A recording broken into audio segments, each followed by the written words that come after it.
तीर्थ परसाना ये एक ऐसा यूट्यूबर है जिसने इस साल का सबसे इम्पोर्टेंट और कंट्रोवर्शियल टॉपिक खड़ा कर दिया। लेकिन इस टॉपिक पे आगे बढ़ने से पहले मैं आपको ये बता दूं कि ना मैं लूसीफर की साइड हूँ और ना मैं गॉड की साइड हूँ। और न जाने क्यों लेकिन आजकल पूरे सोशल मीडिया में लूसीफर वॉज इनोसेंट से रिलेटेड बहुत बातें हो रही हैं। तो चलो अब सच में जानते हैं कि लूसीफर इनोसेंट है या फिर नहीं। और इसका आंसर है शायद हाँ और शायद ना। अब देखो, मैं ऐसा इसलिए कह रहा हूँ क्योंकि कुछ बुक्स ये साबित करती हैं कि लूसीफर सच में इनोसेंट था, पर वहीं कुछ बुक्स में ये बताया जाता है कि लूसीफर अच्छा नहीं था, वो बहुत बुरा था, वो एक शैतान था। चलो अब बात करते हैं इस वीडियो के बारे में।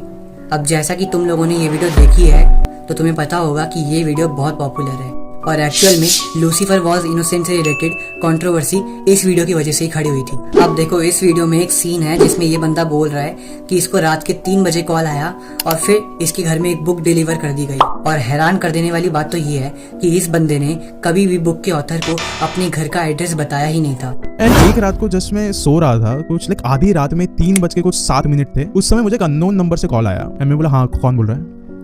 And he said nothing. जो इंसान था दूसरी तरफ कॉल की, he said nothing but he said तूने मुझसे 3 महीने पहले एक सवाल पूछा था, उस सवाल का जवाब मैं तुझे कल कुरियर कर रहा हूँ, देख लेना। एंड अगले सुबह मेरे घर पे एक कुरियर आता है, उस कुरियर में मुझे एक किताब मिली। तो सोचने वाली बात यह है कि बुक के ऑथर को इसके घर का एड्रेस पता कैसे चला। अब देखो, जहाँ तक कि मैं जानता हूँ इसके पीछे सिंपल 2 कारण हो सकते हैं। या तो ये सच में एक चमत्कार था। मेरे कहने का मतलब ये है कि बुक के ऑथर के पास लूसीफर की दी हुई कोई शक्ति थी जिससे उसने इस बंदे का घर पता लगा लिया और इसको रात के 3 बजे बुक भिजवा दी। हाँ, आई नो ये कहानी सुनने में काफी बचकानी सी लगती है, लेकिन रियलिटी में हम इस कहानी को भी इग्नोर नहीं कर सकते। और दूसरी थ्योरी ये हो सकती है कि तीर्थ परसाना ने इस बंदे को पहले ही बोल दिया था कि ऐसी कहानी सुना दियो अपनी वीडियो में जिससे मेरी बुक का प्रमोशन हो जाए और मैं और पॉपुलर हो जाऊं। अब अगेन, ये कहानी सुनने में काफी रियलिस्टिक लगती है, लेकिन हम इस कहानी पर भी पूरा भरोसा नहीं कर सकते। अब बात करते हैं तीर्थ परसाना की। तीर्थ परसाना ने लूसीफर वॉज इनोसेंट बुक को काफी डार्क मिस्टीरियस बुक दिखाकर प्रमोट किया। तीर्थ परसाना ने ये बताया कि इस बुक में लूसीफर के बारे में बहुत कुछ बताया गया है और ये बुक आपकी तीसरी आंख को खोल देगी। मतलब इस बुक में काफी सारी ऐसी डार्क बातें लिखी हैं जिसको पढ़ने के बाद आपके इस दुनिया को देखने का नजरिया ही बदल जाएगा। अब देखो, तीर्थ परसाना सही है या फिर गलत वो तो बाद की बात है, लेकिन तीर्थ एक ऐसा स्मार्ट बंदा है जो मार्केटिंग स्ट्रेटेजी लगाकर अपनी बुक को बेच रहा है। अब कोई बंदा मार्केटिंग स्ट्रेटेजी को लगाकर अपनी बुक को बेच रहा है तो इसमें गलत क्या है? कुछ भी गलत नहीं है। लेकिन तीर्थ परसाना ने किसी को बताया ही नहीं कि वो अपनी बुक का प्रमोशन कर रहा है। वो बस चुपचाप अपनी वीडियोस के नीचे लूसीफर वॉज इनोसेंट टाइटल लिखता गया। धीरे धीरे उसने टाइटल और फिर अपनी वीडियो और फिर अपने मुंह से लूसीफर वॉज इनोसेंट बोलना शुरू कर दिया। और अब तो उसकी काफी सारी वीडियोस में लूसीफर वॉज इनोसेंट से रिलेटेड बातें होती रहती हैं। अब इसमें भी कोई गलती नहीं थी, लेकिन तीर्थ परसाना ने कितनी चालाकी से बिना किसी को बताए अपनी बुक का प्रमोशन किया, ये एक बहुत बड़ी गलती थी। देखो, मैं तुम्हें दोबारा समझाता हूँ। एक बंदा है जो तुम्हें डायरेक्टली बोल रहा है कि मेरी बुक को खरीद लो, इसमें बहुत अच्छी बातें लिखी हैं, और दूसरा बंदा तुम्हें इनडायरेक्टली ये बोल रहा है कि तुम जिसको मानते हो वो सही नहीं है, तुम जिसको गलत मानते हो वो सही है। और अगर तुम्हें इस बात को सही से समझना है तो तुम्हें मेरी बुक को पढ़ना पड़ेगा, जिसके लिए तुम्हें थोड़े पैसे लगाकर मेरी बुक को खरीदना पड़ेगा।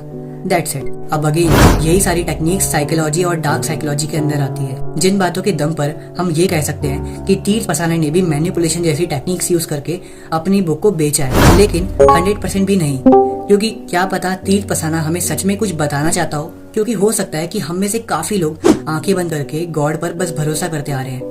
वो भगवान पर इतना भरोसा करने लग गए हैं कि उन्हें भगवान के अलावा इंसानियत दिखती ही नहीं है। अब इससे पहले कि तुम मुझे भगवान का हेटर समझो, मैं तुम्हें एक एग्जांपल देता हूँ। देखो, हम इसे एक हिंदू रिलीजन के एग्जांपल से समझते हैं। फॉर एग्जांपल, एक बंदा है जो कि बहुत अमीर है और वो रोज मंदिर जाके भगवान की पूजा करता है। वो भगवान का इतना बड़ा भक्त है कि वो रोज भगवान पर 1 गिलास दूध अर्पित करता है। लेकिन वहीं उसी मंदिर के बाहर 2 बच्चे बैठते हैं जो कि रोज भूखे पेट रहते हैं और वो भीख मांगते रहते हैं, लेकिन कोई भी उनको भीख नहीं देता। अब उनको पसंद नहीं है भीख मांगना, लेकिन ये उनकी मजबूरी है। क्या वो अमीर इंसान सही कर रहा है या फिर गलत? देखो, वो अमीर इंसान भगवान का इतना बड़ा भक्त है कि उसको ये तो याद है कि भगवान को 1 लोटा दूध चढ़ाना है, लेकिन उसे इंसानियत नहीं दिख रही।